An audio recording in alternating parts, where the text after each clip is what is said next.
everybody, I'm Rebecca here at Why Mermaids, and today I am doing the Sisterhood of the World Vloggers Award tag, something like that.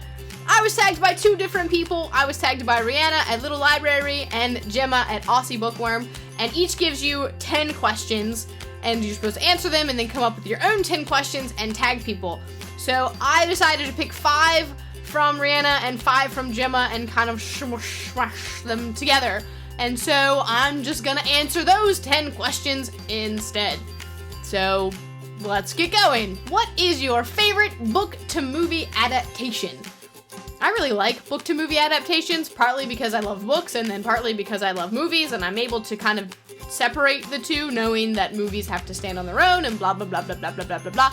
But I'm going to say the Lord of the Rings trilogy I thought was really well adapted. Not The Hobbit, not The Hobbit. Just Lord of the Rings, the first, those 3, yeah. I thought that they did a really fantastic job of capturing both the essence and the story and the plot and all those little details that are important, especially if you get the extended editions. So I'm going with Lord of the Rings. Who are your 3 favorite characters and why? Hermione Granger, Peter Pan, and Lizzie Bennet. Hermione, because Hermione is bae. Peter Pan, because he was the first character that, like, I loved, and he's got a dark side to him, but he's also really, like, the embodiment of childhood. Peter Pan. And then Lizzie Bennet, because she isn't afraid to speak her mind and be who she is, regardless of what that means for her time and her gender and all of those things. She's like, oh, look, this is me, and this is who I am. And so I really love that about her. Well, she's just spunky. As much as she can be spunky in, you know, England and that time period. What is your favorite thing about being a booktuber? Talking about books! I love talking about books and connecting with other people who love books just as much as me. I don't have a lot of people in my real life that I can talk about books with because A, they don't read, or B, they don't read the same books as me, or C, they live far away, and it's hard. So I love BookTube because I get to talk about books 3 times a week and more because I'm commenting and I'm responding to comments and I'm watching everybody else's videos, and I love that. I just love this community. What is your one piece of advice for someone who wants to start a BookTube channel? Do it. Just do it.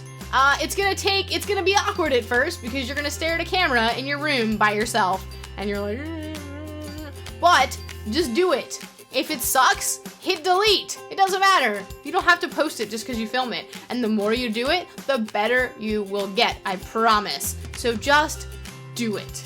If you wrote a book about your life, what would it be called? Well, I'm writing a book about my life when I lived in LA, and it's called How to Work 3 Jobs, Juggle Multiple Guys, and Still Remain Broke and Single. If I were to make a book about my entire life, I don't know what I would call it yet. I haven't gotten that far. Probably like something about a walking contradiction or something or other. I don't know. What is your OTP? Ron and Hermione. If you could combine the characters of one book and set them in the plot storyline of another book, what would you choose? This question was really hard for me, and I had to think about it. Like, which characters do I really love?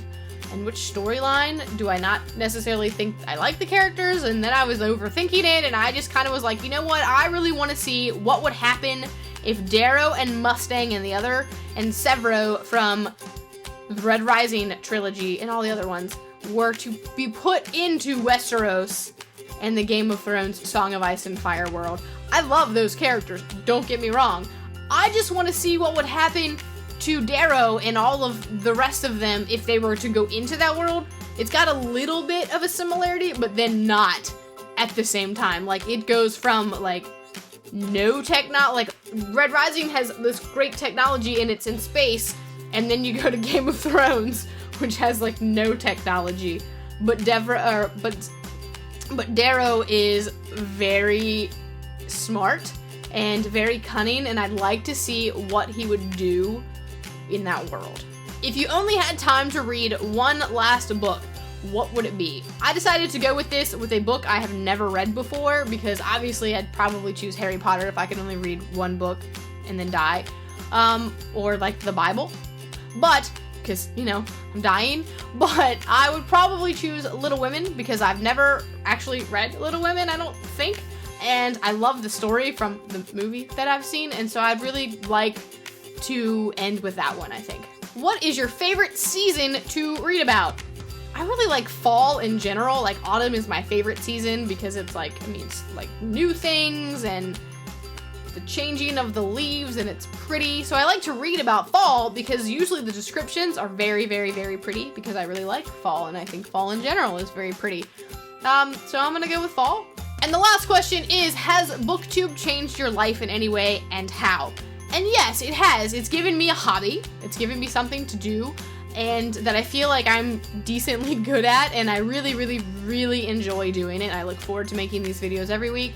And it's given me a community to be a part of, and friends and people, and just a chance to talk about books and read new books and kind of get back into that love of reading and that obsession with reading that I used to have, that I kind of was letting dwindle a little bit because work got in the way. And so because of BookTube, I'm reading a lot more now, and I'm looking at books in different ways, and I'm reading different types of books because I want to be able to recommend books and have a diversity on my channel. And so BookTube has really, really, really impacted my life in a great way. Well, that is it for my 10 questions that were tagged. I was tagged to answer whatever. Now, the whole tag part is you're supposed to come up with your own 10 questions and then tag 10 other females. Most of the people that I would tag, I think have already been tagged, because 10 people goes really fast. And so I don't know who has been tagged and who hasn't been tagged. And the more people that tag you, it gets more awkward because you have 10 more questions to add on. So I'm not gonna tag anybody, and I know that's breaking the rules. But if you haven't done this tag yet and you're a female, sorry guys, it's the, women. It says it in the title. But if you haven't done this tag yet, if you haven't been tagged for it, let me know and I will tag you. I'll have 10 questions I'll come up with for you. I'll put them in the description below. So if you have not been tagged and you're a female and you want to do this tag, feel free to tag yourself, because I don't want to tag multiple people, like, so they have 15 tags, because that's a lot. So anyway, thanks again to Rihanna and Gemma for tagging me. It meant a lot to me. It's like, so I guess that is it for me today. I will see you next time. Bye!